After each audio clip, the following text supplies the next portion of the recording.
أعوذ بالله من الشيطان الرجيم.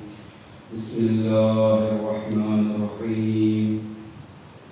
الحمد لله الذي لا يبلغ مدحته القائلون ولا يحصي نعماءه العادون ولا يؤدي حقه المجتهدون الذي لا يدركه غوث الهمم ولا يناله غوث الفتن الذي ليس لصفته حد محدود ولا نعت موجود ولا أجل ممدود فطر الخلائق بقدرته ونشر الرياح برحمته وبتدى بالصخور ميدان أرضه ثم الصلاة والسلام والتحية والإكرام على بشير النظير السراج المنير سيدنا وشفيع ذنوبنا وطبيب نفوسنا وحبيب قلوبنا مولانا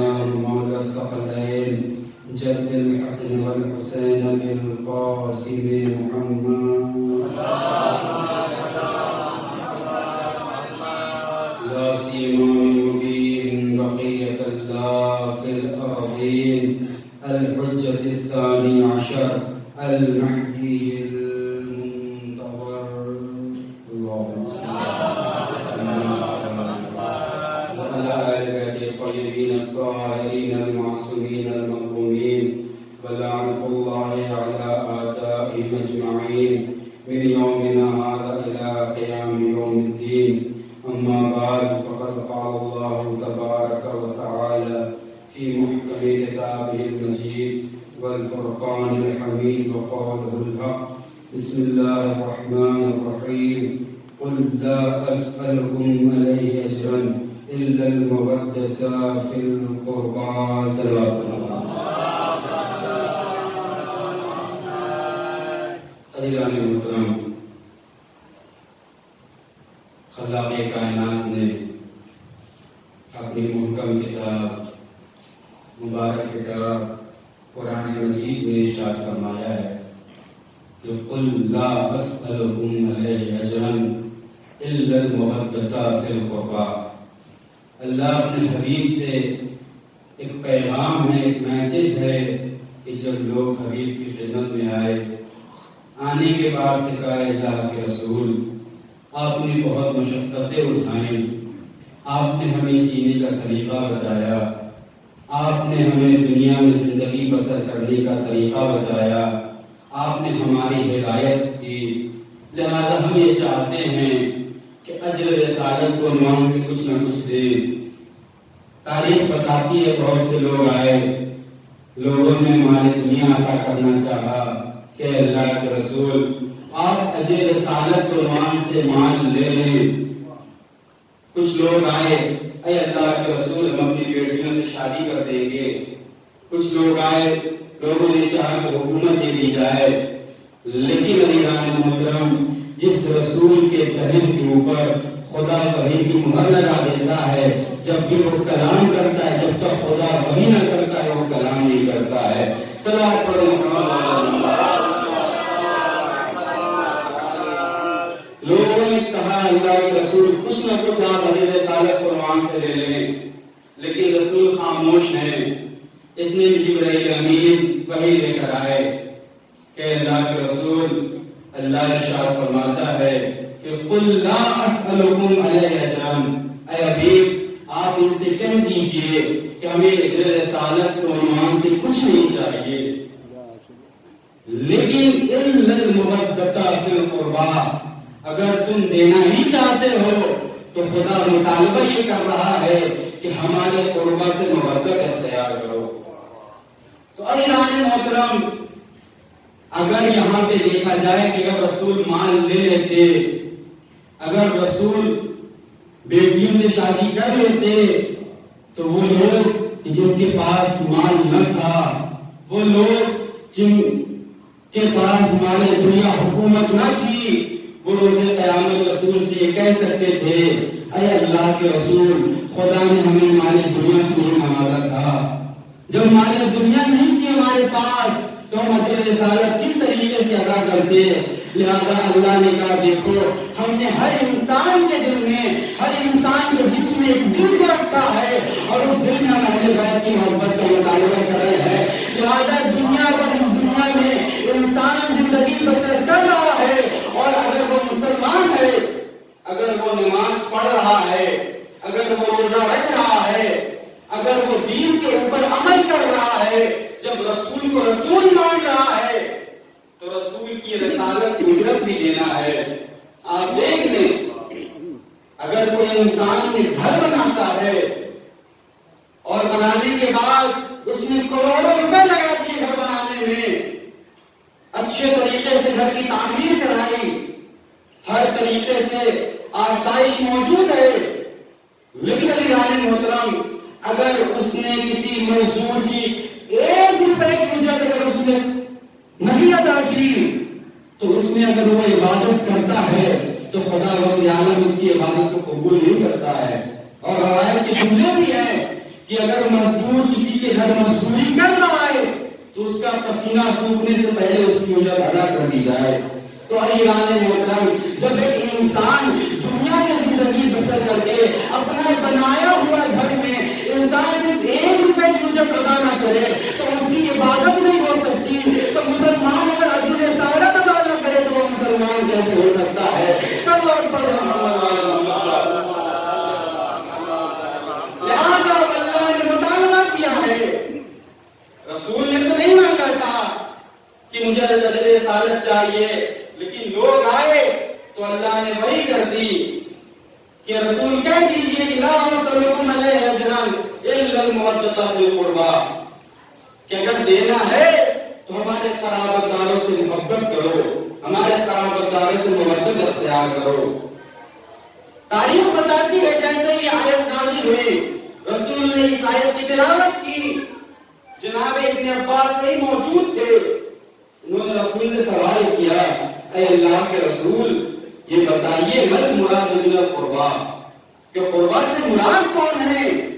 کیا وہ لوگ جس طریقے سے آئے تدبیر جب نازل ہوئی تو لوگوں نے بہت سے لوگوں کو شامل کرنا چاہا، لہذا جناب ابن عباس نے اسی وہم کو دور کرنا چاہا تاکہ ایسا نہ ہو کہ لوگ یہ کہنے لگے کہ قربا میں فلاں فلاں فلاں مراد ہے، اور یہ روایت اہل سنت کی تمام کتابوں میں موجود ہے۔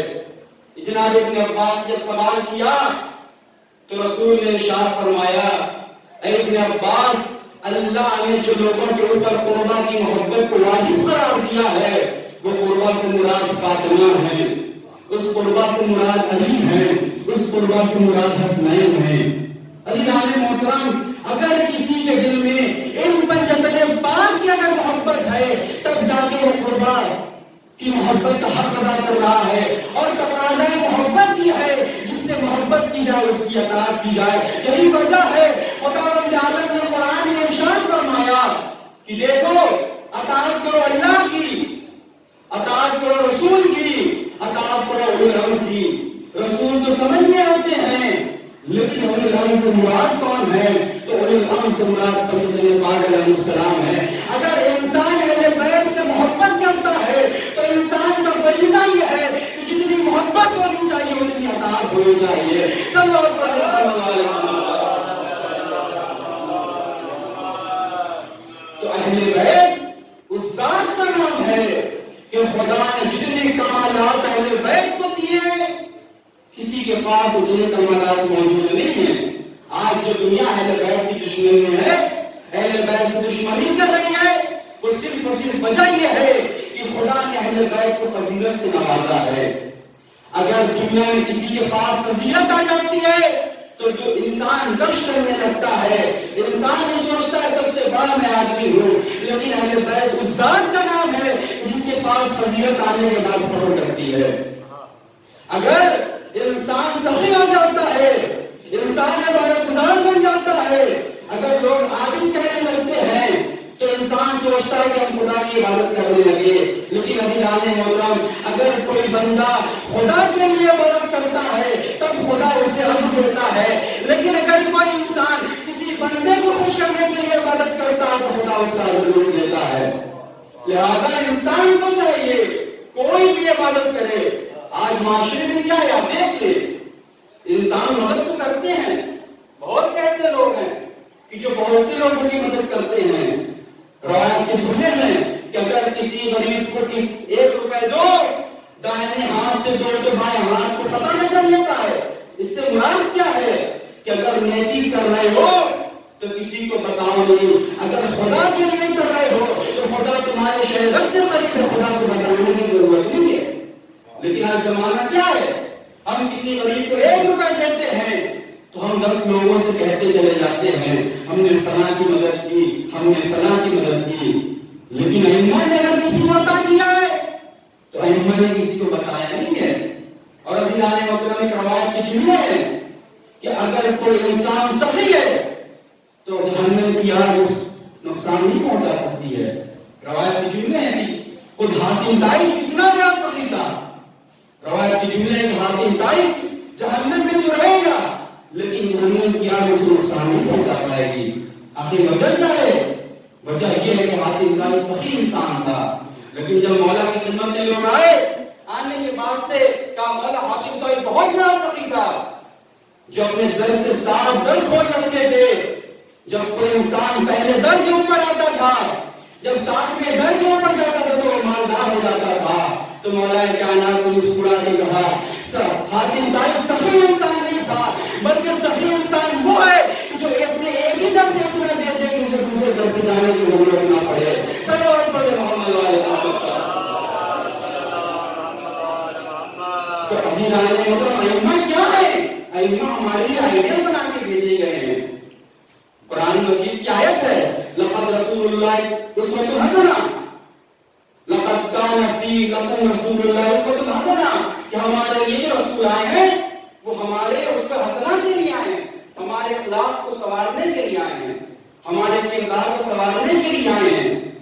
اگر ایک انسان کے پاس اخلاق ہے, ایک انسان کے پاس علم ہے, ہر چیز انسان کے پاس ہے تو انسان باکمال ہوا کرتا ہے. لیکن اگر انسان کے پاس اخلاق نہیں ہے, علم تو ہے, انسان کے پاس اخلاق نہیں ہے, انسان سخی تو ہے, انسان کے پاس دنیا کی ہر چیز ہے, لیکن اگر اخلاق نہیں ہے تو اس کے پاس کچھ بھی نہیں ہے. اس لیے کہ اخلاق کا مرتبہ سب سے زیادہ بلند ہے. آج اسلام نہ تلوار کی زور کے اوپر پھیلا بلکہ اسلام اخلاق کی زور کے اوپر پھیلا. رسول کی آدم نے, رسول اللہ نے جو اپنی نبوت کا اعلان کیا تو رسول اللہ نے اخلاق پیش کیا, رسول اللہ نے صداقت پیش کی. اور رسول اللہ سے لوگوں نے کہا اے اللہ کے نبی, اگر آپ کے اس پہاڑ کے پیچھے ایک لشکر ہے اور ہم جانے کے بعد دیکھیں وہاں لشکر موجود نہیں ہے تو رسول اللہ ہم آپ کی صداقت کے اوپر اشارہ نہیں کر سکتے, اپنے نظروں کے اشارہ کر سکتے ہیں کہ ہماری نظریں تو خراب ہو سکتی ہیں لیکن آپ کی صداقت ختم نہیں ہو سکتی ہے. تو یہ اخلاق ہے. آج اسلام اخلاق کی زور کے اوپر پھیلا ہے اور خداوند عالم نے اہل بیت کو اتنی فضیلت عطا کی ہے کہ انسان جب نہیں کر سکتا. خود رسول کی حدیث ہے کہ اگر دنیا کے تمام سمندر سیاہی بن جائیں, تمام فرشتے لکھنے بیٹھ جائیں, تمام اشجار اگر پتے بن جائیں تو اہل بیت کی فضیلت کو شمار نہیں کر سکتا. صرف اور صرف اہل بیت کی فضیلت یا تو خدا درک کر سکتا ہے یا رسول درک کر سکتے ہیں. آج یہی وجہ ہے کہ جو لوگ اپنے عقلوں کو بہت زیادہ عقلمند سمجھتے ہیں, سمجھتے ہیں ہم سے زیادہ کوئی عقلمند نہیں ہے, جب وہ اہل بیت کی فضیلت کو سنتے ہیں تو وہ اہل بیت کی فضیلت کو سن کے وہ غالب ہو جاتے ہیں. کیوں؟ اس لیے کہ انہوں نے اہل بیت کی فضیلت کو رسول سے صحیح طریقے نہیں سمجھا. اگر دنیا والے اہل بیت کی فضیلت کو رسول سے صحیح طریقے سے سمجھ لیں تو انسان کبھی کبھی اہل بیت سے دور نہیں ہو سکتا ہے. آپ دیکھیں روایت کی جملے ہیں, ایک مرتبہ رسول اللہ نے مولا کائنات کی انگوٹھی دی, اس انگوٹھی کے اوپر ایک پتھر تھا. رسول اللہ نے کہا علی اسے نگینے کے پاس لے جاؤ جو نقش و نگار کرتا ہے. تاریخ بتاتی ہے کہ مولا کائنات انگوٹھی لے کر گئے, جیسے ہی اس نقش و نگار والے کے پاس پہنچے مولا کائنات نے کہا کہ اس کے اوپر عبداللہ کے محمد بن عبداللہ لکھ دو. وہ شخص کے پاس مولا کائنات نے انگوٹھی دی مولا کائنات چلے گئے. کچھ دیر بعد مولا کائنات آئے. آنے کے بعد سے مولا کائنات نے دیکھا اس انگوٹھی کے اوپر لکھا ہوا تھا محمد رسول اللہ. مولا کائنات نے سوال کیا, میں نے تم سے کہا تھا اس میں محمد بن عبداللہ لکھنا, لیکن تم نے محمد رسول اللہ لکھ دیا. تاریخ بتاتی ہے وہ شخص کہتا ہے مولا انگوٹھی لے کر جائے, اگر رسول اللہ نے کے واپس کر دیا میں اس کے اوپر دوبارہ بندہ کر دوں گا. تاریخ کے جملے ہیں. مولا کائنات انگوٹھی لے کر رسول کی خدمت میں آئے. اب رسول اللہ نے انگوٹھی کو دیکھا, رسول اللہ نے کچھ نہ کہا. پھر رسول اللہ رات آئی, رسول اللہ عبادت میں مصروف ہیں. پھر جب رسول اللہ صبح کا وقت ہوا, رسول اللہ نے جیسے ہی چاہا وضو کرے, رسول اللہ کی نظر انگوٹھی کے اوپر پڑی. اب رسول اللہ نے کیا دیکھا, اس انگوٹھی کے اوپر لکھا ہوا علی بن ولی اللہ. اب رسول اللہ متحیر ہیں, اس کے اوپر تو محمد رسول اللہ لکھا ہوا تھا. آخر ماجرا کیا ہے؟ اتنے جبرائیل امین نازل ہوئے. آنے کے بعد سے کہا اللہ آپ کے اوپر درود و سلام بھیجتا ہے, اور اللہ ارشاد فرماتا ہے کتبت ما اردت وکتبنا ما اردنا. اے اللہ کے رسول, جو آپ نے چاہا وہ آپ نے لکھوا لیا, اب میں نے جو چاہا میں نے لکھوا لیا. میں علی کی ولایت کا اعلان, جب نبیوں کو میں علی کی ولایت کے بغیر نبوت نہیں مل سکتا تو مسلمانوں کو علی کی ولایت کے بغیر ایمان کہاں سے مل سکتا ہے؟ سلام پڑھے محمد والے. ہر مقام پہ علی کی ولایت سب سے اہم ہے. اگر علی کی ولایت نہیں ہے تو انسان کے پاس کچھ بھی نہیں ہے. روایت کے جملے ہیں کہ بولی علیہ السلام والا ہم سے یہ روایت رسول اللہ سے روایت ہوئی ہے اور چھٹے ماں سے روایت ہوئی ہے. رسول اللہ ارشاد فرماتے ہیں کہ اسلام کی بنیاد 5 چیزوں کے اوپر رکھی گئی ہے. الصلاۃ, الصوم, الحج, الزکات, الولایہ. اللہ اکبر. آپ دیکھیں, اگر ایک انسان نماز پڑھ رہا ہے, ایک انسان روزہ رکھ رہا ہے, ایک انسان حج کر رہا ہے, ایک انسان زکات ادا کر رہا ہے, لیکن اللہ کے حبیب نے آگے ارشاد فرمایا کہ قیامت کے دن جس چیز کا سب سے پہلے سوال کیا جائے گا وہ علی کی ولایت کے بارے میں سوال کیا جائے گا. اگر انسان کے دل میں علی کی ولایت ہے, اس کے بعد اگر انسان نماز پڑھ رہا ہے تب وہ نماز خدا بند کی بارگاہ میں قابل قبول ہے. اگر علی کی ولایت کے ساتھ اگر انسان روزہ رکھ رہا ہے تو وہ روزہ خدا بند کی بارگاہ میں قابل قبول ہے. لیکن تمام عبادت انسان کر لے, علی کی ولایت کے بغیر اگر انجام دے رہا ہے تو ہمارے دل میں تو ہے ہم خدا کی عبادت کر رہے ہیں, لیکن وہ عبادت خدا کی بارگاہ میں قابل قبول نہیں ہو سکتی. علی کی ولایت سب سے عظیم ولایت ہے, اور علی کی ولایت کے بغیر انسان نہ دنیا میں کامیاب ہو سکتا ہے نہ آخرت میں کامیاب ہو سکتا ہے. علی کی ولایت ایک عظیم ولایت ہے, اور ہر ائمہ نے علی کی ولایت کو لوگوں تک پہنچایا ہے. ہر نبیوں نے علی کی ولایت پہنچائی ہے. آپ دیکھ لیں, جناب آدم آئے, جناب آدم نے نبوت کی, جناب نوح آئے 9 سال تبلیغ کی, اور ایسی تبلیغ کہ انسان تصور نہیں کر سکتا ہے. آج آپ دیکھیں دنیا میں بھی اگر کوئی ایک مولوی, ایک عالم دین کسی بستی میں جاتے ہیں, وہ تبلیغ کرتے ہیں, لوگ برا بھلا کہتے ہیں ان کو, تو وہ گھر پہ خاموشی سے بیٹھ جاتے ہیں کہ لوگ ہمیں برا بھلا کہہ رہے ہیں. لیکن اللہ کے نبی ہیں, جب وہ تبلیغ کے لیے نکلتے ہیں تو لوگ اتنے پتھر مارتے ہیں کہ شام تک وہ پتھروں میں کے ڈھیر میں چھپ جاتے تھے, لیکن تب بھی تبلیغ کرتے تھے. اور شام میں جبرائیل آتے تھے, اپنے پروں کو مس کرتے تھے, وہ شفا یاب ہو جاتے تھے. علی عالم میں جملہ کہنے کا دل چاہتا ہے کہ اللہ کے نبی وہ ہے جب انہیں شفا حاصل کرنی ہوتی ہے تو وہ فرشتوں کے پر کو مس کر دیتے ہیں, لیکن اہل بیت الذات کا نام ہے, جب فرشتوں کو شفا ہوتی ہے تو حسین کے درد سے مس ہو جاتے ہیں. سلام پڑھے محمد والے. جناب نور تبلیغ کر رہے ہیں, لیکن اللہ دین کو تکمیل تک نہیں پہنچا رہا ہے. جناب ابراہیم آئے, جناب عیسیٰ آئے, ہر نبی نے تبلیغ کی, ہر نبی نے مشقت اٹھائی, لیکن اللہ نے دین کی تکمیل کی سند نہیں کی. حتیٰ کہ رسول اللہ آئے, اسلام پہنچایا, بہت مشقتیں اٹھائی، لیکن پھر بھی اللہ نے تکمیل کی سند نہیں دی۔ جب اللہ کے حبیب آخری حج کر رہے ہیں، آپ دیکھیں کتنی عظیم ولایت علی کی کہ انسان کے پاس اگر علی کی ولایت ہے تو انسان سے بڑا، انسان سے باکمال انسان کوئی نہیں ہو سکتا ہے۔ رسول آخری حج کے لیے گئے، بہت سے لوگ گئے کہ رسول کا آخری حج ہے، چلو حج میں شریک ہو جائیں۔ لوگ حج کرنے پہنچ گئے۔ اب دیکھیں جب رسول حج کر کے واپس آنے لگے تو آیت نازل ہوئی۔ یہ آیت 3 ٹکڑوں میں نازل ہوئی کہ یا ایھا الرسول بلغ ما انزل الیک من ربک وان لم تفعل فما بلغت رسالہ واللہ یعصمک من الناس۔ اے اللہ کے رسول، آپ کے اوپر جو پہلے سے پہنچایا گیا ہے آپ اسے پہنچا دیں، اور اگر آپ نے مجھے اس کام کو پہنچایا نہیں تو اس کا مطلب ہے آپ نے کار رسالت انجام نہیں دیا۔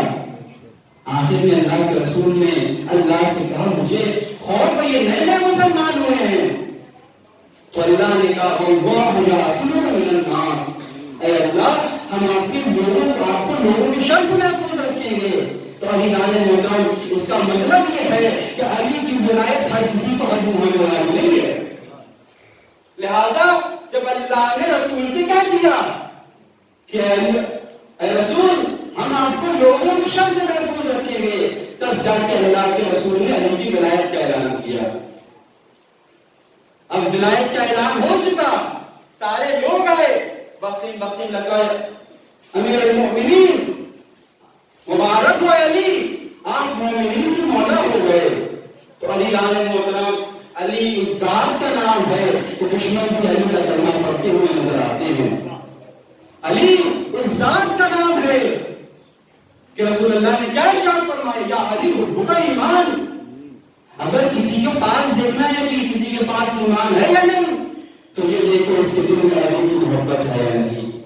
اگر کسی کے دل میں علی کی محبت نہیں ہے تو اس کا مطلب یہ ہے کہ وہ علی کا چاہنے والا نہیں ہے اور نہ ہی وہ مومن ہے۔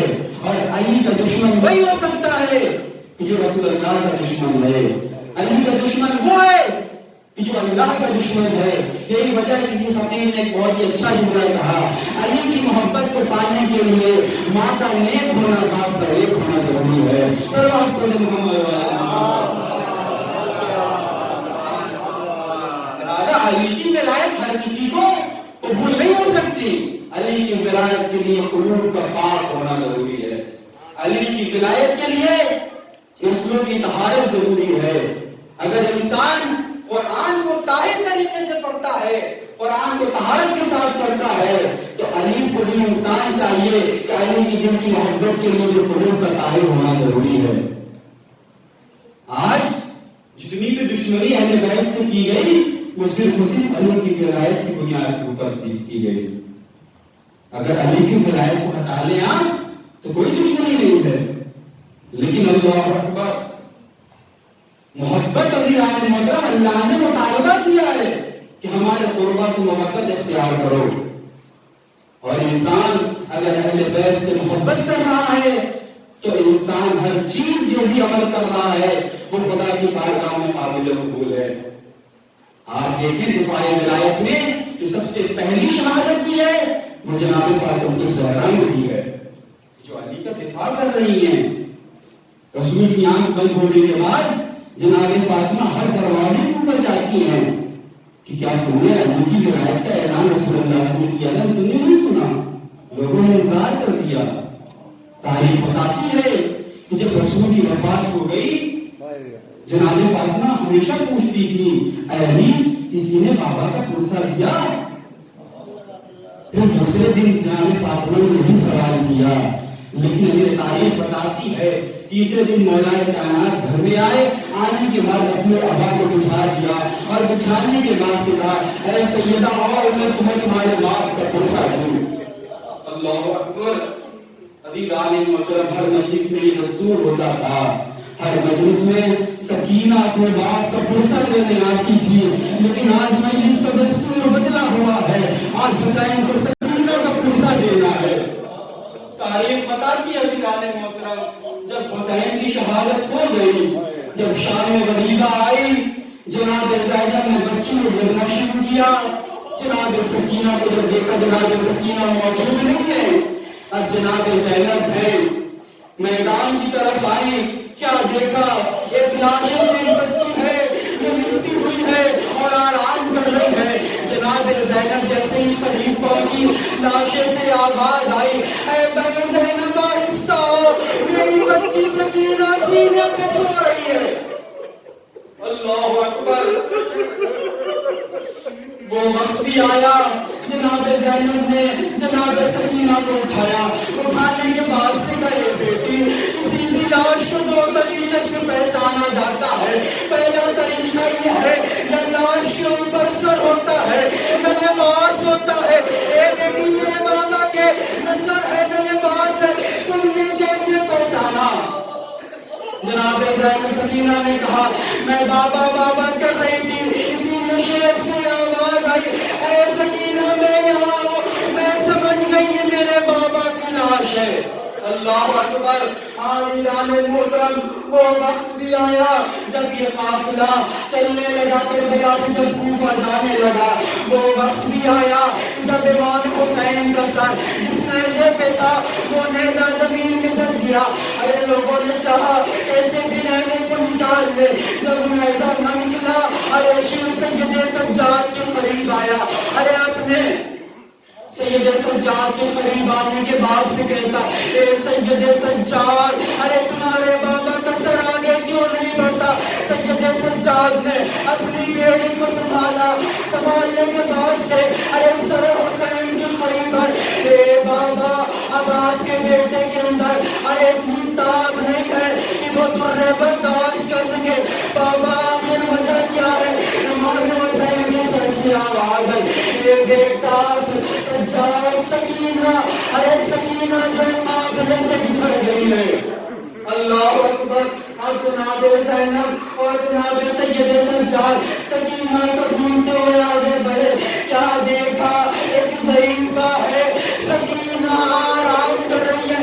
جناب زینب نے کہا اے بیٹا سید سجاد ابھی تک کوئی بھی سکینہ سے ملا, کسی نے تازیانے مارے ہیں, کسی نے تماچے مارے ہیں, ارے کسی نے گوشوارے چھینے. آخر میں کون بیٹی ہے جو سکینہ کو نظر نہیں دے رہی ہے؟ اللہ اکبر. خدا آپ کو کوئی غم نہ دے سوائے کبھی مظلومی کربلا کے. جناب زینب ہے ارے اس بیٹی کے قریب آئی. آنے کے بعد سے کہا اے بیوی آپ کون ہیں؟ اس بچی کو ارے بڑی شفقت کے ساتھ پیش آ رہی ہیں. ارے اس بیوی نے اپنے چہرے سے نقاب پہنا. اے بیٹی زینب تم نے نہیں پہچانا, میں تیری دکھیاری ماں فاطمہ ہوں. جب سے حسین نے مدینہ چھوڑا ہے آگے آگے حسین کا قافلہ, پیچھے پیچھے ارے میں تمہارے اوپر ہاتھ رکھ کے حسین کے ساتھ ہوں. اللہ اکبر. وہ وقت بھی آیا جب یہ قافلہ شام پہنچا, زندان شام پہنچا. وہ وقت بھی آیا ارے جناب سکینہ ہے ہر شام میں زندان شام کے دروازے کے اوپر آ کے بیٹھ جاتی تھی.